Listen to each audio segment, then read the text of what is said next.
Ça pouvait pas rater forcément. À un moment, on allait voir poindre le jour.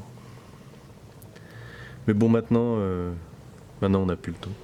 On n'a plus le choix et il faut rêver. Il faut rêver, je te jure. On peut plus faire de demi-mesure et extrapoler des bouts d'avenir à partir d'un présent qui est tellement perclus d'erreurs. On a bâti tout un monde sur la philosophie des Lumières, mais il est temps de regarder nos parents en face et de les voir comme des humains plutôt que les demi-dieux qu'on aurait aimé qu'elles soient. Ils imaginaient la morale comme une essence divine de l'humain. On sait maintenant que les animaux, ils savent ce qui est juste, ce qui est injuste, qu'ils peuvent reconnaître le début de ce qui est éthique et ce qui ne l'est pas. Ils imaginaient l'éducation comme un régiment militaire où on s'assied à 30 dans une pièce pendant des heures sans dire un mot en recevant du savoir. Et on sait maintenant que c'est très loin d'être la meilleure façon d'apprendre. Non, les Lumières, je te jure, ils nous ont apporté beaucoup. Alors merci, mais on peut faire mieux maintenant. Bien mieux que de donner le pouvoir à un sauveteur magique qui, pendant 5 ans, à grands coups de policiers, éborgne ceux qui ne sont pas d'accord. Ah oui, certes, il décide pas tout seul, mais toi là et moi, on y peut quoi ? On y peut quoi ? Qu'est-ce que ça peut changer pour nous qu'il décide tout seul ou qu'il décide à 5 ou 50 si nous on n'est pas concernés ? Non mais c'est pour ça suffit les conneries maintenant, faut rêver. Faut rêver. Il faut trouver des façons nouvelles d'organiser le monde pour que tu aies le droit à ta voix. Parce que moi j'aime bien entendre ta voix. Quand tu t'énerves, quand on n'est pas d'accord, quand tu m'expliques que je peux poser des questions, quand je me trompe, que je regarde mes pompes, quand tu as raison avec ton sourire gentil de « je te l'avais bien dit », avec ton sourire doux de « je savais déjà tout ». Alors moi, je te propose mon rêve à moi, et si t'en as d'autres, si t'as d'autres envies, s'il te plaît pas, tu peux me le dire. S'il te plaît, tu peux le dire à d'autres. Dans mon rêve, il n'y a plus de président, il n'y a plus de chef du gouvernement. Il y a le peuple qui élit directement des ministres, qui propose des lois, et un parlement qui est composé d'élus qui se réservent le droit de proposer des lois en direct aussi. On se débarrasse du Sénat qui aujourd'hui fait doublon et on remplace la moitié du Parlement tous les 2 ans comme ça. Si t'es pas d'accord avec leur taf, tu peux changer la majorité en cours de route, moitié par moitié. Le ministère de la Justice, on lui donne un peu plus de moyens parce que bon, la corruption ça va, il récupère la police, parce que ça coupe. Et tous les 4 ans, on organise un grand débat pour réorganiser les ministères. Et si on veut en rajouter ou en virer, voilà.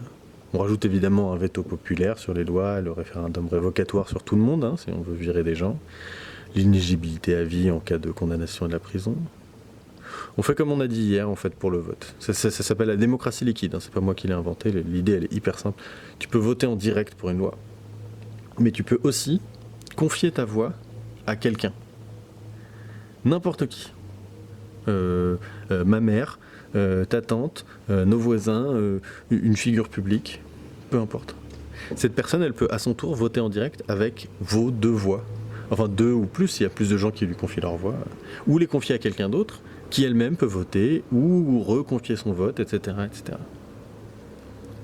Au début de la saison électorale, tu reçois un papier, tu vois, genre tous les 4 ans, quoi, avec un numéro. C'est ton pseudonyme d'élection. Et à la fin du vote, on publie une grande liste de tous les numéros qui ont voté non, qui ont voté oui. Et tu peux chercher dans la liste où ton vote est passé, en fait, où il a atterri. Ça s'appelle le pseudonymat. Ça permettrait en même temps de contrôler son vote, mais de garder l'anonymat. Donc on simplifie l'État pour rendre le peuple plus responsable, on laisse les gens s'exprimer plus, voter en direct, si elles en ont envie, et se reposer sur les autres si elles en ont pas envie. Voilà. Ça c'est mon rêve de donner plus de pouvoir au peuple. Parce que, qu'est-ce qui se passe quand on traite les gens comme des gamins ? Ils se comportent comme des gamins. Quand on responsabilise les gens, quand on leur dit voilà, pour de vrai, le bien commun est entre vos mains, les gens se comportent en adultes responsables. C'est ce qui se passe au dîner de famille. Tonton raciste, il dit une connerie, il veut qu'on lui rentre dans le gras, tu vois, qu'on rentre dans un débat qui lui permette de montrer qu'il parle fort, il peut performer sa puissance, il est costaud. Si on lui pose calmement les questions sur ce qu'il veut dire, ce qu'il ferait s'il était vraiment président, il va trébucher dans le tapis parce qu'il n'a pas vraiment réfléchi à la question. Il va juste se mettre tout seul, le nez dans le caca et finir ridicule sans qu'on ait à l'aider. Il vaut mieux mettre les gens face à leurs décisions, les en rendre responsables. Et je pense que ça doit être la fondation de nos rêves, que les humains sont bons, intelligents, mais qu'on n'est pas dans un monde qui leur donne l'occasion de le montrer. Plus que jamais, il faut qu'on réécrive le monde. Et avant d'écrire, il faut rêver. Moi, moi d'ailleurs, je vais aller rêver.